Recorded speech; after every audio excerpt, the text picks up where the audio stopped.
하나님, 이 시간 예배를 통해서 주님을 더욱 깊이 만나기 원합니다. 하늘 문을 열어주셔서 광야와 같이 메마른 우리의 심령과 삶에 은혜의 물줄기를 부어 주시옵소서. 주님의 은혜 가운데 옥토와 같은 마음 준비시켜 주셔서 그 마음 속에 하나님의 말씀, 그 귀한 진리의 말씀이 하나하나 심겨질 때마다 삶의 회복과 변화와 놀라운 은혜를 경험하는 우리 귀한 성도들 다 될 수 있도록 축복하여 주시옵소서. 거룩하신 예수님의 이름으로 기도드립니다. 아멘. 오늘 말씀 듣기 전에 한번 찬양 한번 좀 했으면 좋겠어요. 왕이신 나의 하나님. 아마 가사는 다 아실 거예요. 왕이신 나의 하나님. 제가 불러드리겠습니다. 왕이신 나의 하나님, 왕이신 나의 하나님, 내가 주를 높이고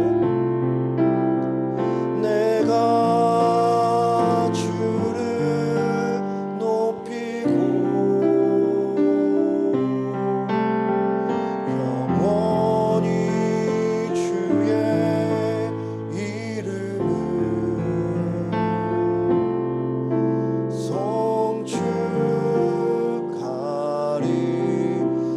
고백하겠습니다.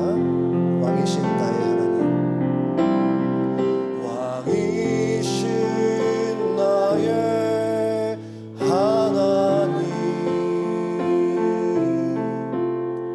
내가 주를 높이고 영원히 주의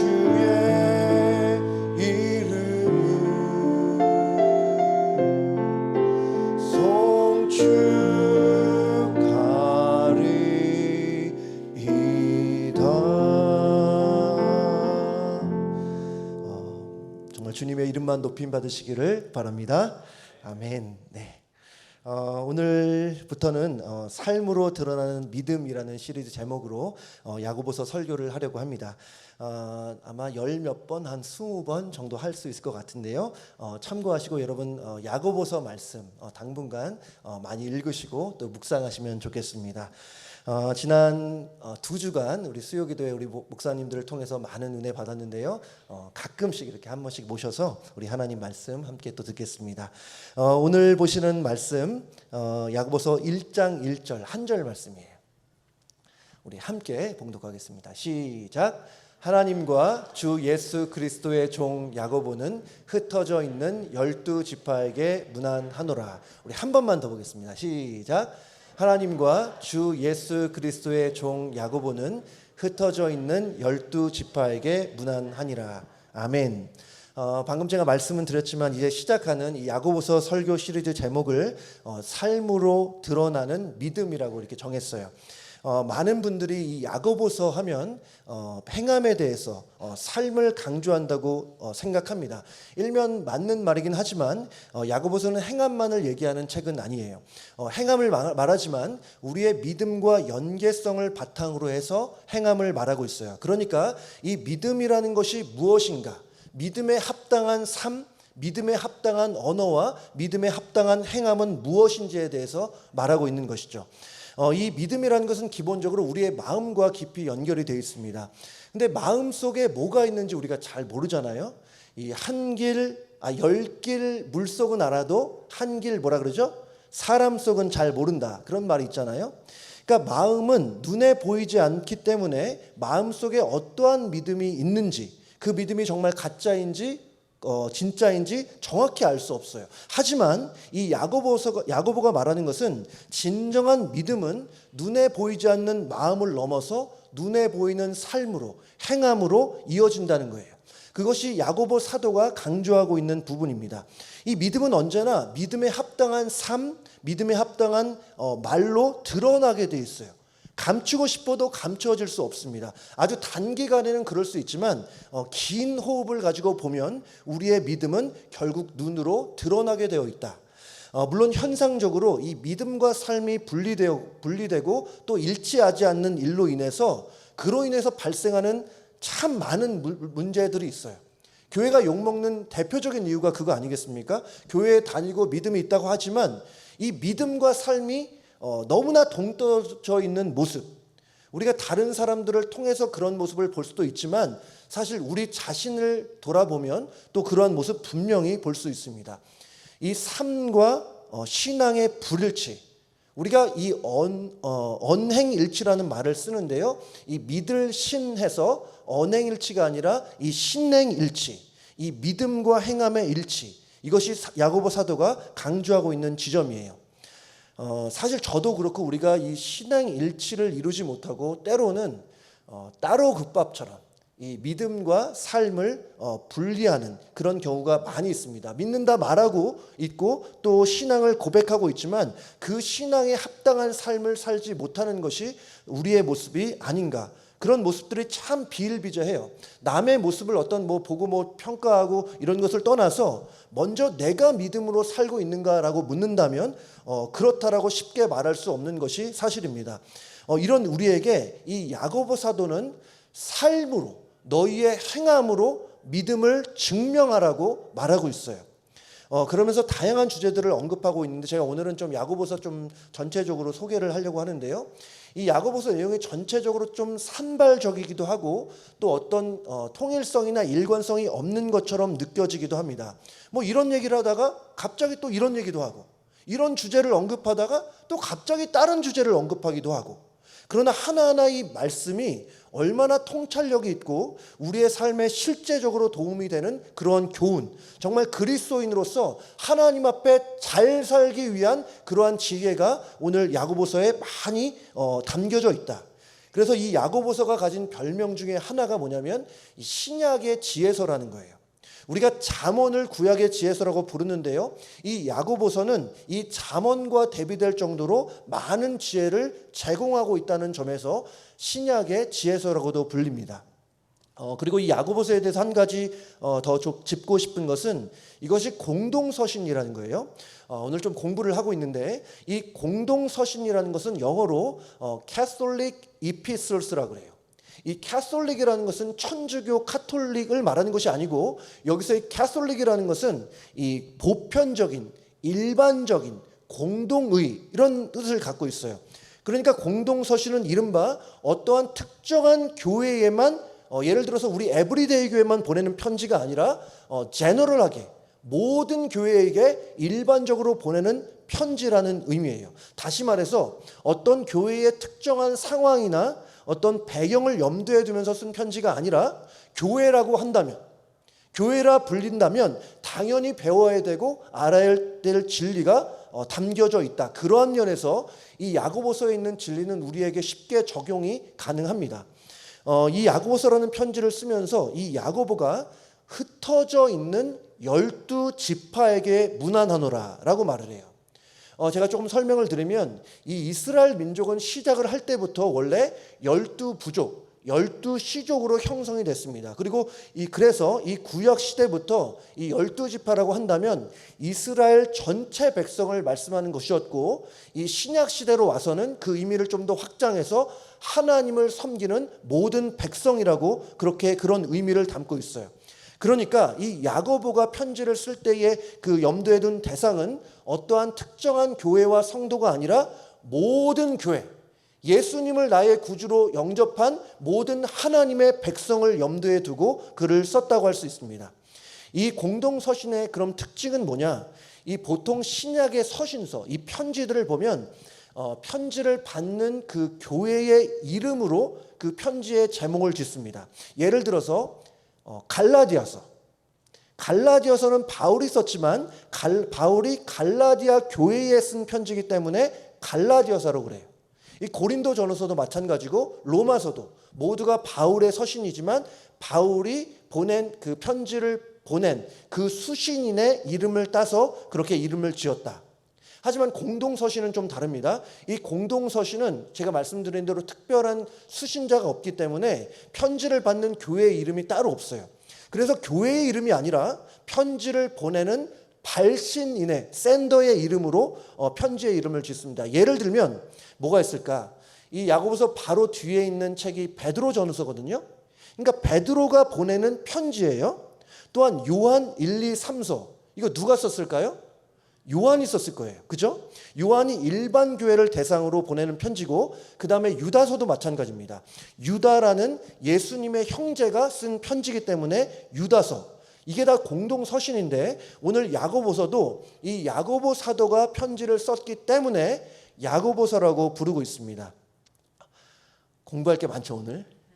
저는 이 야고보서를 통해서 우리가 배울 수 있는 진리가 참 많다고 생각을 하고, 더불어서 신행 일치를 보여주지 못하는 이때에 우리의 삶과 신앙인의 삶과 믿음이 일치되지 못한 것이 전혀 낯설게 여겨지지 않은 이때에 우리에게 좀 더 적실성을 가지고 다가오는 메시지라고 생각해요. 다른 시대도 마찬가지지만 지금 특별히 이 시대에 우리 교회들에게 정말 들려줘야 하는, 우리가 꼭 들어야 하는 그런 메시지라고 믿습니다. 오늘 야고보서 1장 1절 말씀 우리 한 번 더 보겠습니다. 시작. 하나님과 주 예수 그리스도의 종 야고보는 흩어져 있는 12지파에게 문안하노라. 여러분, 여기서 야고보는 스스로를 하나님과 주 예수 그리스도의 종으로 소개를 해요. 제가 좀 이따 보겠지만 이거는 엄청난 고백입니다. 먼저 이 야고보라는 사람은 누군가? 이 성경을 우리가 읽어보면 이 야고보라는 이름, 이 제임스라는 이름이 많이 나오고 좀 흔하다는 그런 느낌을 받으실 겁니다. 제가 기독교 대학을 다닐 때 대학 안에 이 MK들이 많았어요. 이 MK라고 하면 이 미셔너리 키드, 선교사 자녀들인데 얼마나 많은지 몰라요. 저는 이 MK와 기숙사에서 같이 방을 쓰기도 했고, 또 정확히는 모르지만 아마 전체 학생의 10% 이상이 MK가 아닐까, 그렇게 생각이 될 정도로 굉장히 이 선교사 자녀들이 많이 있습니다. 대표적으로 그런데 제가 보니까 이 MK들이 쓰는 갖고 있는 그 이름들이 비슷하더라고요. 대표적으로 뭐 데니얼, 뭐 데이빗, 뭐 조셉, 뭐 존, 뭐 세뮤얼, 이 자리에 계신 분들도 뭐 우리 전 장로님도 계시고 이런 이름도 갖고 계신 분들도 많이 있고, 우리 자녀들도 이런 이름들 많이 갖고 있을 겁니다. 제가 미국 동부에 와서 이제 공부를 길게 하진 않았는데 두 학교에서 공부를 했었어요. 신학교에서도 이 데이빗이나 데니얼, 존과 같은 이름이 아주 많아요. 그래서 그런 농담도 했었어요. 이 신학교 안에 이렇게 사람들이 모여 있는 곳에 돌을 딱 던지면 데니얼 아니면 데이빗이 맞을 거다. 그런 농담도 하곤 했습니다. 이 제임스라는 이름 지금도 많이 있지만 예수님 당시에도 굉장히 흔한 이름이에요. 이 신약에 보면 이 제임스라는, 이 야고보라는 이름을 가진 사람만 4명이 있습니다. 근데 그 중에 대표적으로 우리가 잘 아는 인물이 누구냐면 이 세베대의 아들 야고보와 요한 할 때의 그 야고보예요. 이 야고보는 예수님의 12제자 중에 한 명이고, 여러분 잘 아시는 요한복음을 쓴 이 요한의 형제예요. 그래서 옛날에는 이 야고보가 야고보서를 썼을 거라고 추측한 사람들도 있었습니다. 근데 문제는 이 야고보가 예수님이 부활하시고 나서 얼마 지나지 않아서 순교를 당했다는 거예요. 이 사도행전 12장 1절 2절에 이렇게 말합니다. 그때 헤롯 왕이 손을 들어 교회 중에서 몇 사람을 해하려 하여 요한의 형제 야고보를 칼로 죽이니.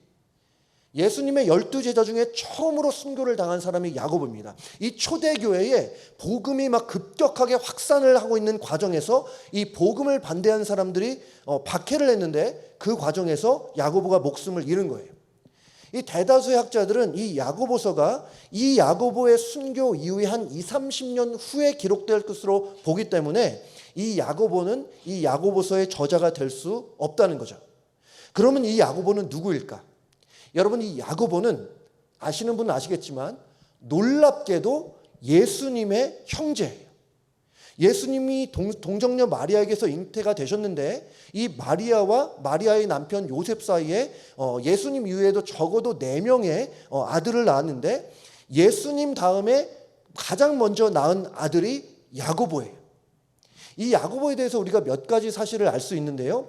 먼저 예수님의 공생의 기간에는 이 야고보가 예수님을 믿지 않았다는 거예요. 여러분 생각해 보세요. 예수님과 어릴 적에 적어도 25년 동안 함께 했을 텐데 신앙이 없어요. 한 지붕 아래에서 함께 오랫동안 먹고 함께 놀고 수많은 시간을 보냈을 텐데, 예수님이 사역했을 그 당시만 해도 예수님을 쫓아다니거나 지지하거나 찬송하지 않았어요. 저는 이번에 이 야고보에 대해서 많은 생각을 해봤습니다. 예수님과 어린 시절을 함께 보냈을 그가 자라면서 예수님에 대해서 어떤 생각을 가졌을까? 그렇게 근거리에서 예수님과 오랫동안 함께 보냈는데 왜 예수님을 믿지 않았던 걸까? 성경에 나오지 않아서 우리가 정확하게 알 수는 없지만 몇 가지는 유추는 해볼 수 있을 것 같아요. 우리가 자녀를 낳아도 이 첫째의 특징이 있고 둘째의 특징이 있고 또 막내의 특징이 있잖아요. 참 신기한 게 이 출생 순서에 따라서 아이의 성격이라든지 태도가 상당히 다르다는 거예요. 자녀가 있는 분들 다 경험을 하셨을 겁니다.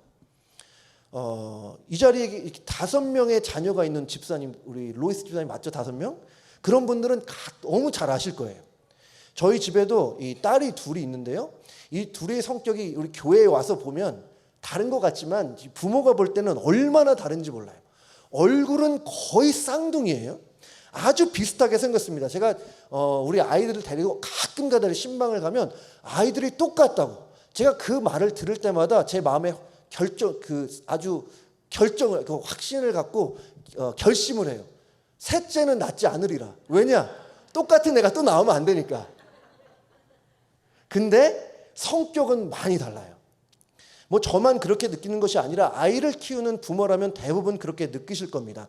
왜 그럴까 생각을 해보니까 부모의 기대치가 좀 다를 수 있어요. 첫째와 둘째 사이에 기대치가 다를 수 있고 또 첫째를 키우고 나서는 또 부모의 태도가 아이를 향한 태도가 달라질 수도 있고 또 그게 아니다 하더라도 애가 딱 태어났는데 누가 있냐 없냐 형제자매가 있냐 없느냐에 따라서 아이에게 주어진 환경이 다르니까 그럴 수 있어요.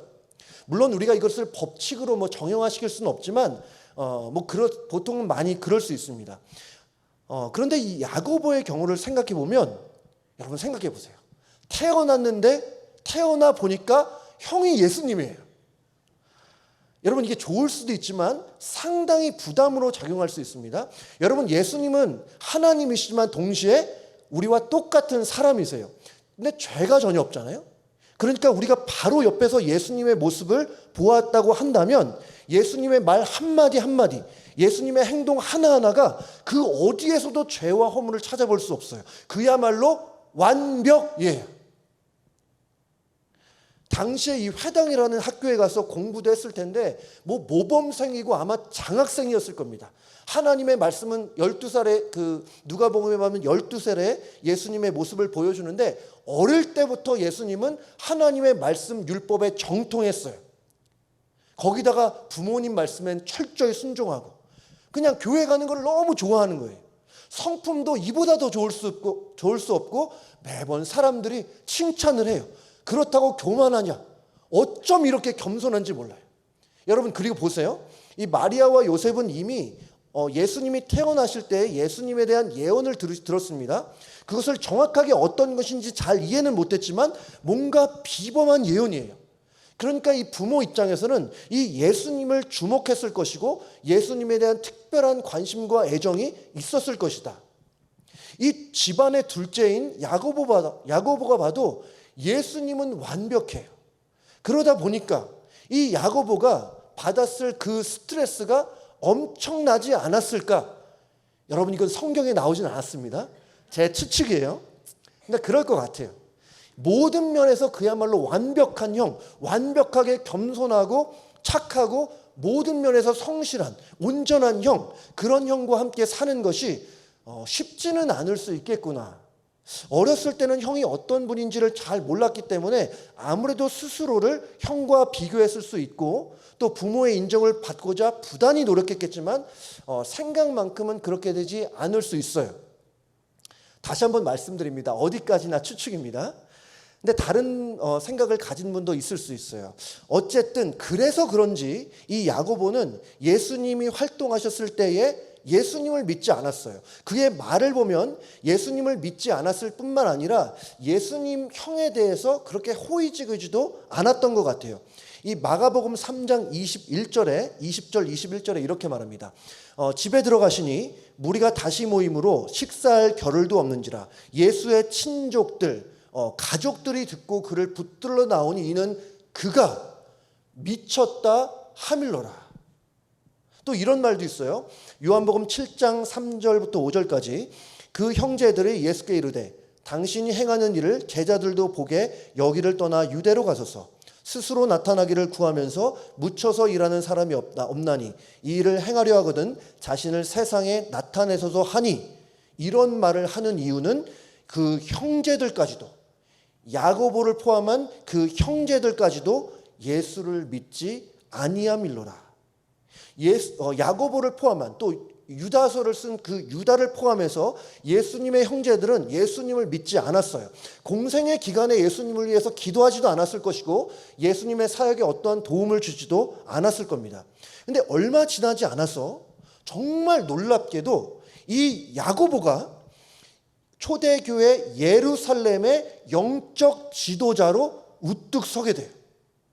베드로와 함께 야고보가 이 예루살렘이라는 영적인 어떤 중심지에서 지도자의 역할을 감당하게 돼요. 그 당시에 그리스도인들은 아마 야고보를 모르는 사람이 없었을 것이고 아주 야고보는 그 정도로 귀하게 쓰임을 받은 사람이에요. 이런 급격한 변화가, 이러한 반전이 어떻게 일어났을까? 이 사이에 예수님을 믿지 않았다가 이 영적인 위대한 지도자가 되기까지 어떠한 과정이 있었을까? 여러분, 야고보가 예수님을 언제 만났는지, 어떻게 회심하게 됐는지 자세히 나오진 않아요. 그러나 예수님이 십자가에서 죽으시고 부활하신 이후에 그 부활하신 예수님이 이 야고보를 만나 주십니다. 이 고린도전서 15장 5절부터 7절까지 이렇게 말합니다. 게바에게 보이시고, 여기서 게바는 베드로예요. 베드로에게 보이시고 후에 12 제자에게와 그 후에 500여 형제에게 일시에 보이셨나니 그 중에 지금까지 대다수는 살아있고 어떤 사람은 잠들었으며 그 후에 야고보에게 보이셨으며. 야고보가 정확히 언제 회심했는지는 모르지만 부활하신 주님이 야고보를 친히 만나 주셨어요. 거의 30년을 함께했던 동생입니다. 오랫동안 예수님을 믿지 않고 오히려 형이 미쳤다고 그렇게 말하던 동생이에요. 예수님을 믿기는커녕 예수님의 행동을 이해하지는 못하고 돕지도 않았어요. 그런 야고보가 예수님을 만나자 혁명과 같은, 인생의 놀라운 혁명과 같은 변화가 일어났습니다. 이전에는 멀리서 정말 예수님이 하던 일들을 그냥 멀리서 보기만 하고 신경 쓰지 않았던 야고보가 이제는 주님의 일을 위해서라면 정말 자신의 생명을 던질 정도로 그렇게 헌신하고 있다. 그러면서 그는 예루살렘 교회의 지도자가 되었고 또 바울의 말에 따르면 영적인 기둥과 같은 존재가 되었어요. 그러면서 그는 그리고 이렇게 이 야고보서라는 귀한 하나님의 말씀을 전하는 도구로 쓰임을 받게 되었습니다. 저는 이 야고보를 생각을 하면서 우리 교회의 자녀들이 이와 같았으면 좋겠다, 이런 기도를 했어요. 우리 자녀들 중에 어렸을 때부터 교회에 다니는 아이들도 있고 정말 이 예수님과 함께 예수님을 섬기는 집인 교회 안에서 자라는 아이들이 많이 있어요. 그 가운데에 이 야고보처럼 예수님과 한 지붕 아래 살았지만 예수님을 진정으로 만나지 못한 아이들이 있을 수 있습니다. 아니, 분명히 있을 거예요. 그래서 방황하고 세상이 물결에 이리저리 흔들리고 있는 아이들, 자신의 삶의 의미와 뜻이, 목적을 발견하지 못한 아이들, 그래서 인생을 방황하고 낭비하고 있는 아이들이 많이 있어요. 이들을 변화시키는 방법은 하나입니다. 야고보를 만나 주셨던 예수님을 만나는 거예요. 하나님의 나라를 위해 아무 일도 하지 않았던 그야말로 쓸모없던 야고보를 변화시켜서 위대한 영적 지도자로 세우신 예수님을 정말 우리 아이들이 만나게 되기를 주님의 이름으로 축복합니다. 정말 그렇게 기도하시기를 바라요. 우리 교회가 정말, 제가 그런 기도 많이 하잖아요. 모일 때마다 우리의 자녀들의 믿음을 위해서, 무엇보다 이렇게 믿음 갖기 어려운 이 시대에 믿음을 위해서, 마음을 지키기 위해서 우리의 자녀들을 위해 그렇게 함께 기도할 수 있으면 좋겠습니다. 정말 살면서 꼭 한번 우리가 해야 될 경험은 뭐예요? 예수님을 만나는 거예요. 우리의 생명이고 우리의 모든 것 되시는 그 예수님을 만나는 거예요. 여러분, 우리가 함께 그렇게 기도할 때에 여러분이 자녀들이 주님을 만나는 은혜가 있게 되기를 주님의 이름으로 축복합니다. 그렇게 아이들이, 우리의 자녀들이, 우리 향김 아이들의 아이들이 예수님을 만나서 정말 하나님 앞에 놀라운 역전의 은혜를 받기를 바래요. 정말 앞으로도 그 일을 통해서, 그 일을 위해서 우리 교회가 아름답게 쓰임받게 되기를 다시 한번 주님의 이름으로 축복합니다. 이 야고보가 예수님을 진정으로 만나고 나서 이 예수님과 어린 시절을 함께 보냈다고 했잖아요. 그 추억들, 그 기억들이 있을 거예요. 그 기억들 하나하나가 아마 굉장한 의미로 야고보에게 다가왔을 겁니다. 아, 이래서 예수님이 이런 말씀을 하셨구나. 아, 이래서 다른 사람과 다른 이런 행동을 예수님께서 하셨었구나. 그러한 귀중한 과거의 기억들, 그 깨달음이 그에게 얼마나 큰 보물이 되었을까요? 예루살렘 교회를 이끌어가는 데 있어서 예수님과 함께 있었던 그 시간은 무엇보다 소중한 자원이 되고 사역을 하는데 큰 힘으로 작용을 했을 겁니다. 여러분 생각해 보면 이거 정말 엄청난 특권 아니겠습니까? 예수님의 제자들도 누리지 못한 특권이에요. 25년 이상을 예수님과 한 지붕 아래서 함께 먹고 함께 자고 함께 놀았던 그러한 기억들. 여러분 근데 정말 놀라운 것은 뭐냐면 야고보가 자신을 소개하는 방식이에요. 그 위대하신 하나님이고 세상의 구원자이신 예수님의 형제라는 타이틀, 엄청난 자부심으로 작용을 했을 수 있어요. 그래서 보통이라고 한다면, 정말 일반적으로 한다면 나는 예수님의 형제라고 말하게 될 거예요. 그러면서 은근하게 자신을 좀 과시할 수 있고 나의 권위를 내세울 수 있어요. 나 예수님의 동생이라고. 그게 보통일 겁니다.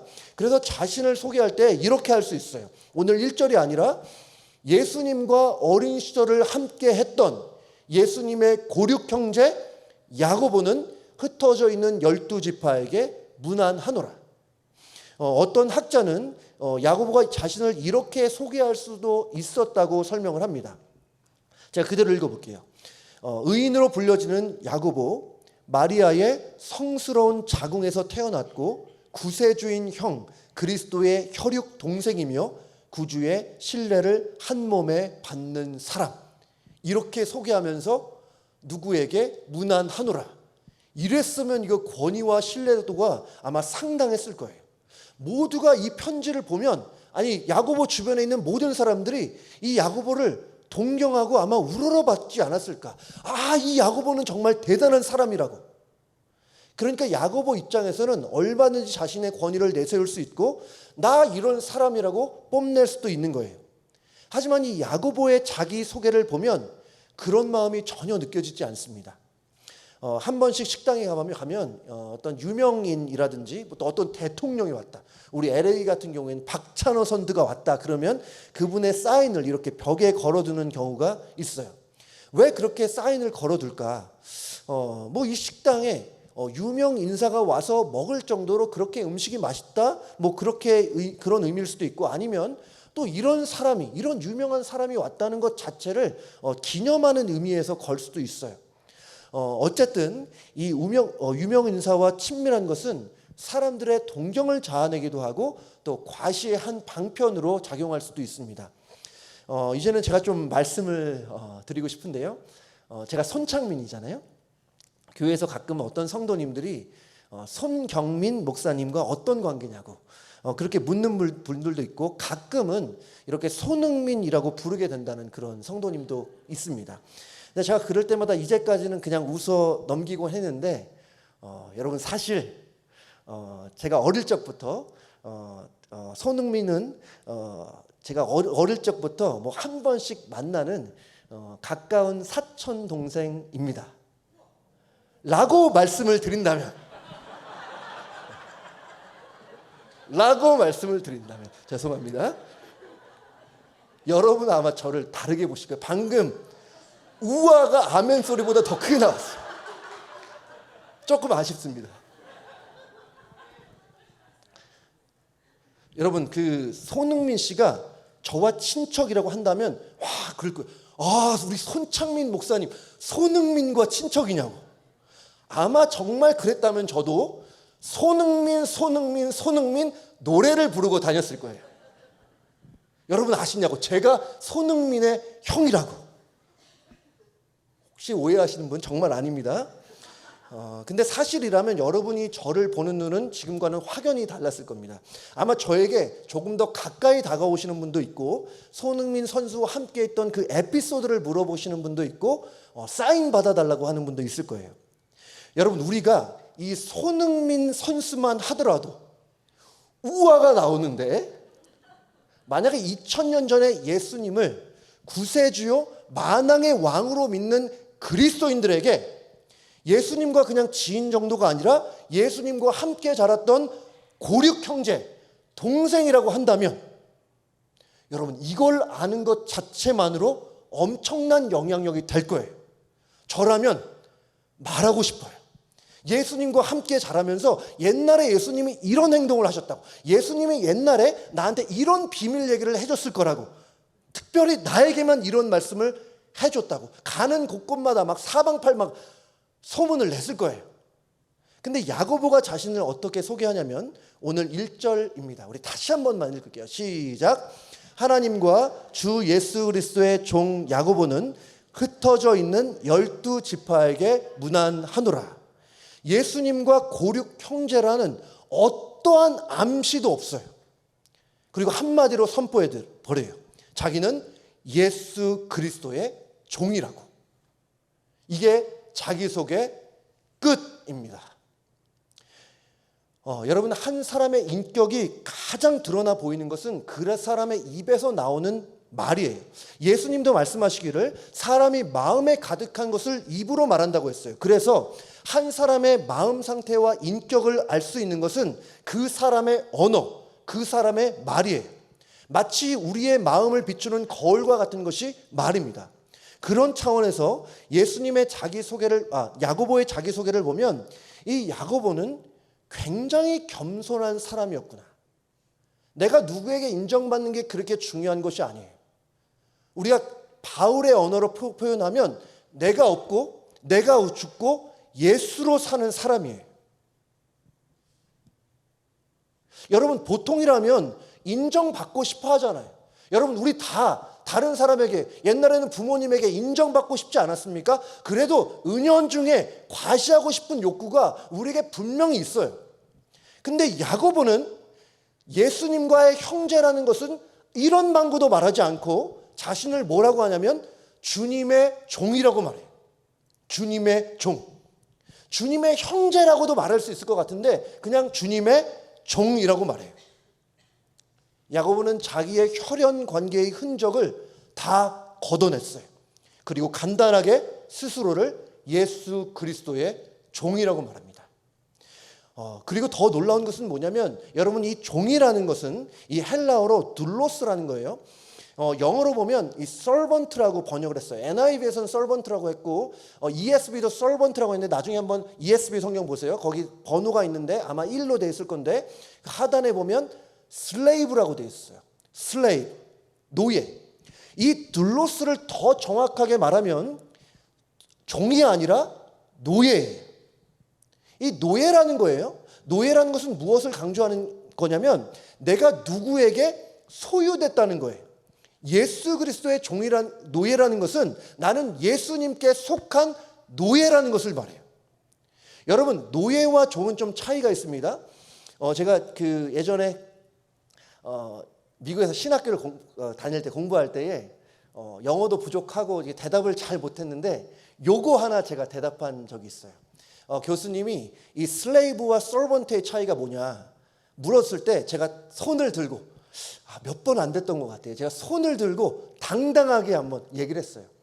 이 서번트는 hire 된 사람이에요. 그죠? 근데 슬레이브는 own 된 사람이에요. 그러니까 서번트는 hire 된 일하는 사람이고 일함에 따라서 돈을 받아야 되지만 이 슬레이브는 own 된 사람이기 때문에 슬레이브에게는 어떠한 권리가 없어요. 나의 몸도 내 것이 아니에요. 와이프가 있다면 와이프도, 자녀가 있다면 자녀도 내 소유가 아니에요. 나의 주인의 소유라는 거예요. 여러분, 그런 의미에서 당시에 그러한 의미에서 야고보가 내가 예수 그리스도의 둘로스, 노예라고 말한 거예요. 이거 놀랍지 않습니까? 예수님의 형제라고 하면 내가 드러날 수 있는데 예수님을 말할 때 나는 예수 그리스도의 둘로스, 노예라고 말하고 있어요. 여러분, 노예라는 것은 내 권리가 없다고 말씀했어요. 내 권리를 주장하지 않고 나를 소유하고 계신 나의 주인 되신 예수님의 뜻을 따라 살고 예수님의 뜻을 따라 죽어야 한다는 거예요. 예수님 앞에 절대 순종, 예수님 앞에 절대 복종한다는 신앙 고백이 내가 예수 그리스도의 노예, 종이라는 것입니다. 여러분, 저는 저를 포함해서 우리 모든 성도님들이 스스로를 고백할 때에, 나의 정체성을 말할 때에 예수 그리스도의 노예라고 삶으로 고백할 수 있게 되기를 주님의 이름으로 축복합니다. 아멘. 여러분, 야고보가 예수님을 또한 어떻게 부르냐면 주 예수 그리스도라고 말해요. 오늘 좀 마이크로하게 가는데 주 예수 그리스도, 주님. 이 당시에 일반적으로 주라고 불리는 존재는 하나였습니다. 로마의 황제예요. 그러니까 사람들 사이에 누가 주라는 단어, 퀴리오스라는 단어를 사용한다면 그거는 로마의 황제였어요. 그러니까 누가 주라는 말을 꺼내면 주는 당연히 로마의 황제겠거니 하는 것이 당시의 상식이고 당시의 시대의 정신이에요. 그래서 예수님을 주라고 부른다는 것은 정치적으로 굉장히 위험한 행동입니다. 지금 편지를 썼다는 것은 기록에 남는 거예요. 나중에 그래서 그랬는지 모르지만 야고보를 포함해서 많은 그 제자들이 순교를 당하잖아요. 그러니까 예수님을 주라고 표현하는 것은 굉장히 리스크한 일입니다. 순교를 당할 수 있고 언제 어떻게 목숨을 잃을 수 있는 그런 발언이에요. 그럼에도 불구하고 야고보는 정말 당당하게 예수님을 주님이라고 부릅니다. 이 주님이라는 단어 제가 나중에 또 설명을 드리고 싶은데요. 예수님을 주님이라고 부르는 것은 우리 신앙의 핵심이라고 할 수 있어요. 이 신약 성경을 제가 이번에 찾아보니까요. 이 신약 성경을 보더라도 예수님을 구세주라고 부르는 게 제가 다 세어보지는 않았지만 한 16번 정도 나온다고 해요. 그런데 예수님을 주님이라고 부르는 것은 모두 몇 번 정도 나오냐? 어제 깜짝 놀랐어요. 420번이 나온대요. 신약 성경에만.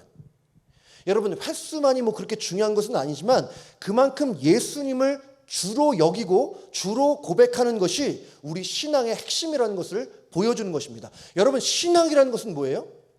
신앙이라는 것은 천국에 갈 수 있다는 소망이라고 볼 수 있습니까? 여러분, 신앙이라는 것은 내가 여기서 살면서 축복을 받을 수 있는 그러한 자기 확신이라고 말할 수 있을까요? 여러분, 다 믿음의 일부분이기는 해요. 하지만 우리가 신앙이라는 것을, 믿음이라는 것을 여러 차원에서 설명할 수 있지만 믿음 말할 때에 가장 중요한 것은 예수님이 우리 인생의 주님이요 주인이라는 거예요. 예수님의 주되심을 인정하는 것이 우리의 신앙이라는 거예요. 여러분, 이것은 굉장히 부담스럽거나 슬프거나 한 일만은 아닙니다. 많이들 오해하시듯이 예수님을 나의 주로 인정하는 것은 자유를 박탈당하는 것이나 기쁨을 포기하는 것이 절대 아니에요. 힘들고 답답하고 어려운 일만이 아닙니다. 여러분, 내가 섬기는 주가, 내가 섬기는 리더가 만약에 조폭 같은 사람이거나 독재자와 같은 사람이라고 한다면 정말 힘들 거예요. 하지만 우리가 주로 부르는 그 예수님은 어떠한 분입니까? 한없이 아름다우시고 한없이 선하시고 한없이 부드러우시고 한없이 사랑이 많으신 분이에요. 그리하지 않으셔도 되는데 끊임없이 우리를 위해서 일하시는 분, 끊임없이 우리를 사랑하셔서 자신의 물과 피를 그 험한 십자가에 쏟으신 분이 바로 예수님이라는 거예요. 그분은 우리를 지금도 너무나 사랑하시기 때문에 우리 곁을 떠나는 일이 없어요. 그 어떠한 죄를 범한다 하더라도, 내가 생각할 때 내가 생각하는 그 선을 넘는 죄를 범했다 하더라도 예수님이 나를 떠나는 법은 절대로 없다. 나의 죄가 중하지 않은 것이 아니라 나를 향한 주님의 사랑이 그 어떠한 죄보다 더 크기 때문이에요. 야고보는 이렇게 죽음의 권세를 이기시고 우리에게 영원한 생명을 주신 사랑 많으신 예수 그리스도를 만났기 때문에 그 이후에 예수님을 나의 주님으로 고백할 수 있었던 거예요. 예수님을 진정으로 만난 이후에 예수님이 전혀 다르게 보이는 거예요. 오랫동안 신앙생활을 하더라도 예수님을 만나기 전에 생각하는 예수님과 예수님을 만나고 정말 회심하고 나서의 그 예수님은 여러분 다르잖아요. 너무 다르잖아요. 여러분, 그래서 어린 시절에 야고보가 예수님을 형이라 불렀지만 예수님을 진정으로 만나고 나니까 예수님은 단순히 자신의 형이 아니에요. 자기와 어떤 혈육관계의 차원으로는 도저히 설명할 수 없는 고귀한 분위기를 알았기 때문에 인간적인 관계를 언급조차 하지 않았던 거예요. 그리고 마지막으로, 저 오늘 이 마지막으로 이 말씀을 드리고 설교를 마치려고 하는데요, 이 마지막으로 야고보가 이러한 신앙 고백을 자기 소개에 포함한 이유는 무엇일까? 이 고백이 편지를 읽는 모든 이들의 동일한 신앙 고백이 되기를 원했던 거예요. 하나님과 주 예수 그리스도의 종 야고보.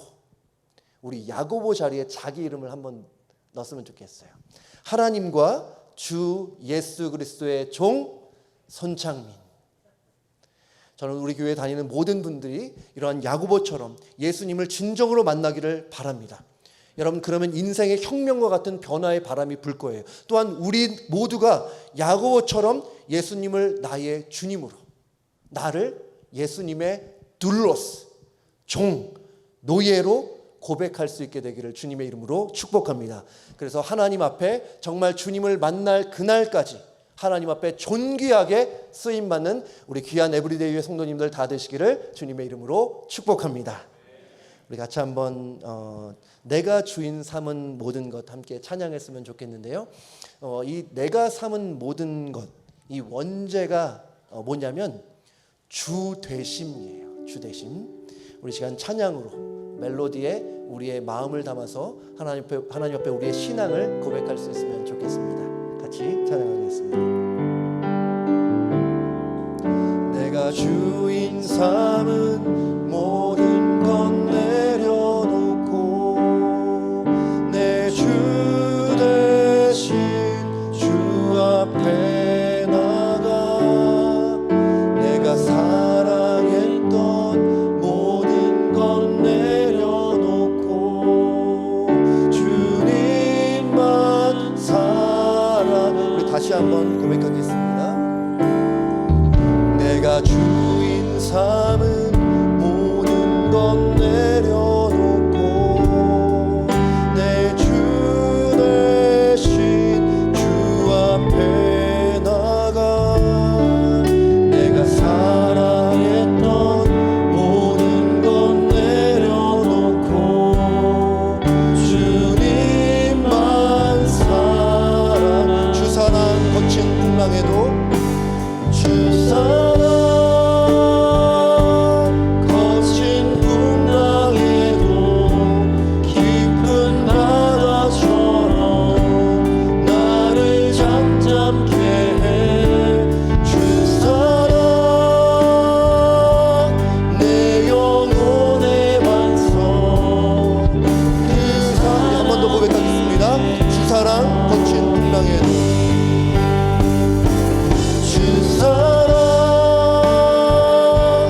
거친 풍랑에도 깊은 바다처럼 나를 잠잠케 해. 주 사랑 내 영혼의 반석. 그 사랑 위에 서리. 시간 말씀 기억하시면서 함께 기도하면 좋겠습니다. 먼저 야고보를 한번 생각해 보면 좋겠습니다. 20여 년을 예수님과 함께 동거했지만 예수님을 진정으로 만나지 못했어요. 예수님이 누군지 몰랐습니다. 우리 교회 안에 정말 그러한 일이 없으면 좋겠어요. 교회 문턱만 밟고 돌아가지 않고 정말 교회를 올 때에 교회의 머리 대신 예수 그리스도를 만나게 해달라고, 정말 주의 성령께서 우리 모두의 마음의 문을 열어주셔서 정말 특별히 우리의 자녀들, 정말 이 교회에서 많은 아이들이 정말 예배하고 신앙생활하고 있습니다. 하지만 아직 주님을 만나지 못해서 방황하고 있는 우리 자녀들, 우리 아이들 참 많이 있어요. 우리 아이들을 위해서 기도해야 될 뿐만 아니라 우리 교육부 사역자들, 우리 교육부의 선생님들, TA들, 우리 부모님들, 우리 모두에게 특별한 은혜를 허락하여 주셔서 우리의 섬김과 기도의 헌신을 통해서 우리 아이들이 야고보가 만났던 예수 그리스도를 만나게 해달라고, 그래서 주님 앞에 존귀하게 쓰임받는 우리와 우리 모든 자녀들 되게 해달라고 이 시간 한번 기도하기를 원합니다. 기도하겠습니다. 거룩하신 아버지 하나님, 아버지 하나님, 정말 이 교회에 와서 정말 교회라는 이 한 주먹 안에서 신앙생활하지만, 교회에 출석하지만, 예배의 자리에 앉아있지만 예수님을 만나지 못한 분들 하나님 불쌍히 여겨주시기를 원합니다. 하나님 정말 이 교회에 와서 교회 문턱만 밟지 않게 하여 주시고 교회의 머리 대신 예수 그리스도를 분명히 만나 하나님 정말 영원한 생명을 누릴 수 있는 구원의 역사가 우리 가운데 분명히 일어날 수 있도록 하나님 아버지 도와주시기를 원합니다. 하나님 그렇게 꼭 일하여 주시기를 원해요. 하나님 정말 구원을 위해 기도하는 우리 교회 될 수 있도록 도와주시기 원하고, 하나님 성령께서 마음 문을 열어주셔서, 하나님 성령께서 우리의 마음 문을 활짝 열어주셔서 우리 아이들, 특별히 우리 아이들이 교회에서 정말 그냥 시간만 보내지 않게 하여 주시고, 하나님 우리 치어리스를 통하여 우리 성도님들의, 우리 성도들의, 우리 선생님들, 우리 사역자들의 말씀, 헌신, 수고, 사랑을 통하여서 우리 아이들이 야고보가 만났던 그 부활하신 예수 그리스도를 만나서 삶의 참된 의미를 깨닫고 정말 주님의 영광을 위해서 이곳까지 살아가는 우리 귀한 아이들 될 수 있도록 하나님 아버지 주님의 은혜를 베풀어 주시기를 원합니다. 아버지 하나님 우리 아이들 불쌍히 여겨주셨소서. 하나님 우리 세대보다 신앙을 더하기 어려운 정말 영적으로 너무나 척박한 상황에 있습니다. 하나님 우리 아이들 정말 학교에서도 그렇고 하나님 가는 곳곳에 정말 믿음 있는 사람들 많이 없습니다. 하나님 믿음에 있어서 하나님 신앙의 차원에서 이제는 너무나 소수자가 되었습니다. 우리 주변에 있는 선생님들, 친구들 정말 믿음과 너무나 멀리 떨어져 있는 이 미국이 되었습니다. 하나님 학교에서 정말 기도하면서 하나님 그렇게 기도하고 정말 식사 기도하는 것도 하나님 우리가 필요한 그 시기가 되었습니다. 하나님 아버지 또한 성질서가 너무나 무너져서 정말 무엇이 하나님의 질서인지, 하나님 이 세계를 창조하신 그 하나님을 거부하고 하나님 이 세상이 그냥 우연히 만들어진 것처럼 그렇게 가르치고 그렇게 배우고 있는 이 상황과 이 절망적인 환경 속에 하나님 우리 아이들만큼은 이들의 마음 주시기를 원하고, 하나님 정말 이들의 믿음을 주시기를 원하고, 교회에서 하나님 학교에 비해서 너무나 짧은 시간이지만 이 교회에서 가정에서 예수 그리스도를 깊이 만나는 하나님 그런 아이들, 하나님 그래서 어릴 적부터 성경을 알게 하여 주시고 어릴 적부터 부모가 만난 예수님을 만나 정말 살아가야 될 삶의 방향과 목적이 무엇인지를 분명히 밝게 하는 우리 아이들 될 수 있도록 도와주시기를 원하고, 하나님 지금도 하나님 멀리 탁자같이 떠나있는 자녀들을 위해서 너무 답답한 마음을 품고 기도하고 있는 부모들 너무나 많습니다. 언제 주님이 응답하실지, 때로는 나의 기도를 정말 들으시나 의심의 목걸음이 들어오는 하나님 들을 때가 있습니다. 아버지 하나님 그런 부모님들 위로하여 주시고, 하나님은 분명히 우리의 기도를 들으시고 하늘 문을 열어주셔서 놀라운 구원의 은혜를 허락하시는 분이심을 하나님 분명히 믿사오니, 하나님 우리 부모들의 기도를 통해서 하나님 우리 아이들마다 하나님의 방법과 하나님의 능력과 하나님의 뜻대로 우리 아이들 예수님을 만나 정말 하나님 이 썩어질 것이 아니라 영원한 하나님의 나라와 그리스도의 몸된 교회와 주님의 영광을 위해서 하나님 귀하게 살아가는 우리 아이들 될 수 있도록 하나님 영원하지 않은 것을 위해 자신의 삶을 투자하지 않게 하여 주시고, 영원한 것을, 정말 영원한 것을 위해 진정한 가치가 무엇인지를 깨닫고 영원한 가치에 자신의 인생을 드리는 이 세대를 본받지 알고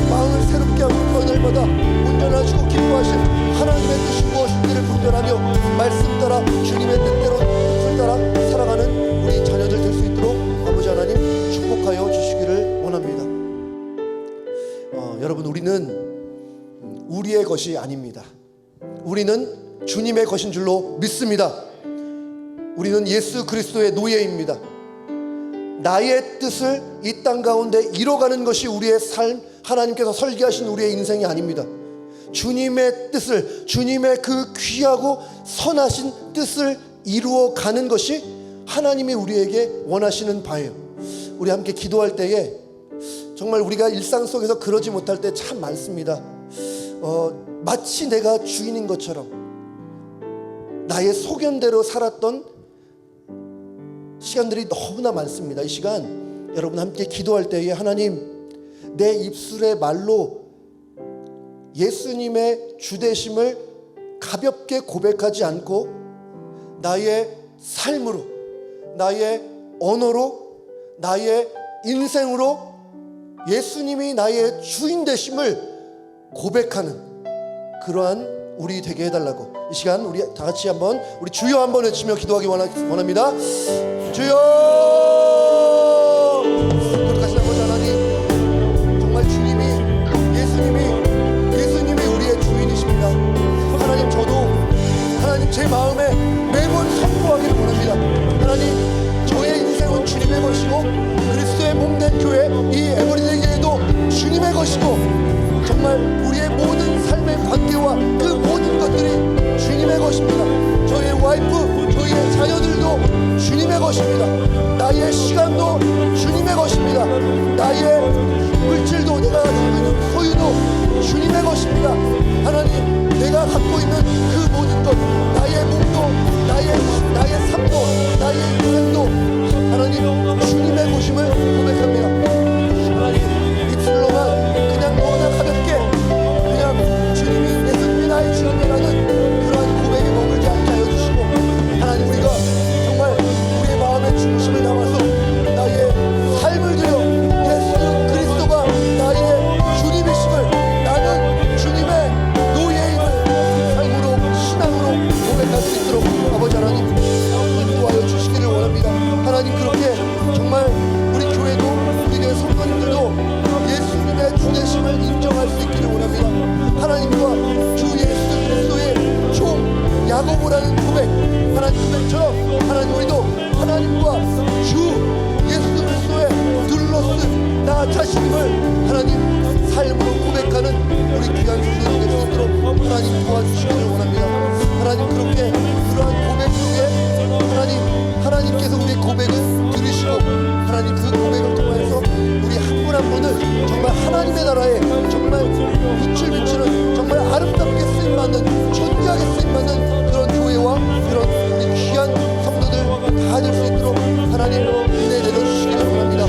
하나님, 정말 우리가 정말 우리 자신이 우리의 것이 아닙니다.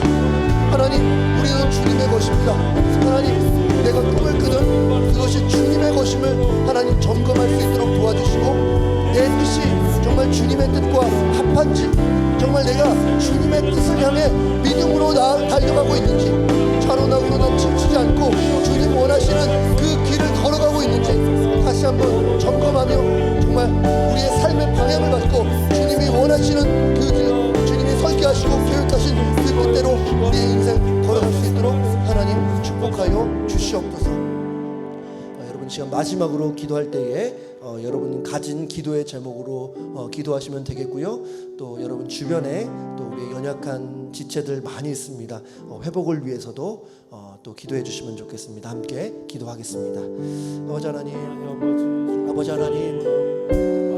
하나님, 우리가 가진 많은 기도의 제목들이 있습니다.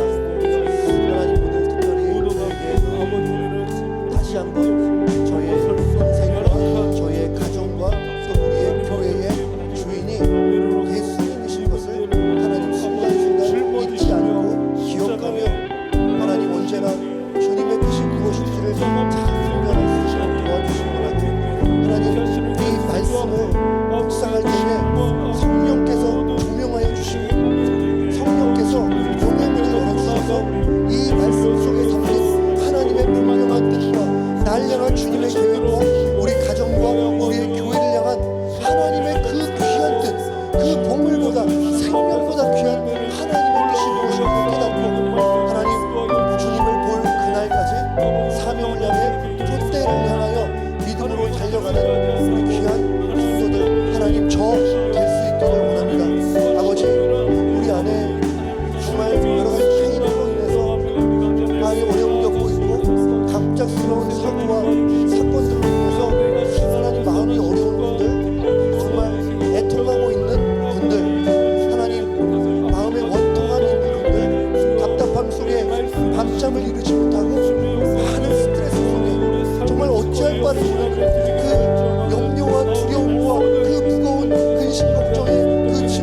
주님 앞에 맡길 때에 하나님 우리를 불쌍히 여겨주시고 하나님 우리를 긍휼히 여주시옵소서. 하나님 너무나 연약한 인생이에요. 하나님 실수도 많고 하나님 말에 실수도 많고 문제도 많고 죄도 많고 허물투성이인 이 인생이오나 하나님의 긍휼하심을 의지하여 날마다 새로운 주님의 그 긍휼하심과 인자하심을 의지하여 주님 앞에 그럼에도 불구하고 기도로 나아가오니 하나님 아버지 주님 우리에게 은혜를 베풀어 주셔서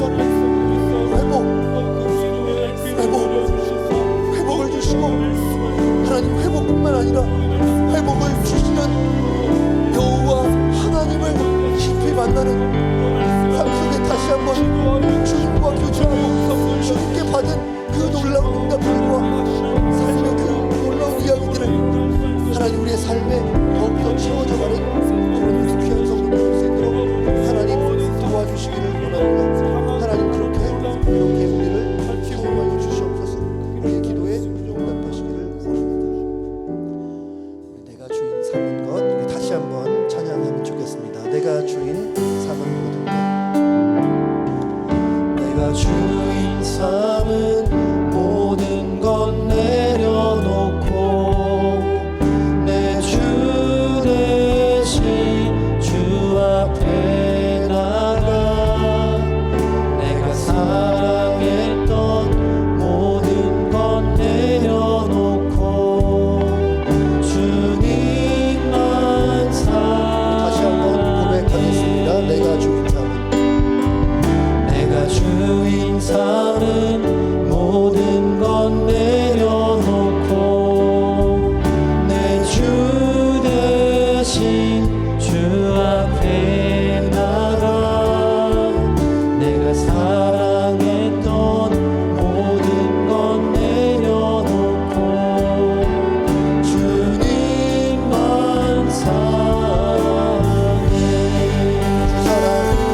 주 사랑 거친 풍랑에도 깊은 바다처럼 나를 잠잠케 해. 주 사랑 내 영혼의 반석 그 사랑 위에 서리.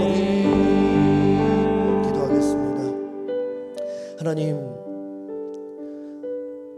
예수님을 주님이라고 수도 없이 말했지만 예수님을 주님으로 인정하지 못하며 살았던 우리의 과오와 연약함을 하나님 용서하여 주시옵소서. 하나님 무엇보다 우리 각자를 정말 다함없이 사랑하시고 우리 성도님들 한 분 한 분을 너무나 귀하게 보시고 부드러운 음성을 들려주시고 사랑의 품으로 안아주시는 하나님 앞에 정말 예수님의 주되심을 삶으로 인정하며 고백하는 우리 귀한 성도들 되게 하여 주시옵소서. 하나님 그래서 오늘 야고보처럼 나는 예수님의 둘로스 노예로 살고 싶다는 고백, 주님은 나의 주님이시라는 삶의 고백이 우리 안에 더욱더 풍성하여서 우리 교회가 우리 귀한 성도들과 우리 자녀들이 정말 주님 볼 그날까지 주님 앞에 정말 고귀하고 아름답게 쓰임받는 그런 귀한 하나님의 사람들 다 되게 하여 주시옵소서. 이제는 우리 주 예수 그리스도의 은혜와 하나님의 사랑과 성령님의 교통하심이 예수님을 나의 주님으로 나 자신을 예수님의 종으로 그렇게 고백하며 살기 원하는 우리 모든 성도님들 머리 위에 이제로부터 영원토록 함께 있을지어다. 아멘.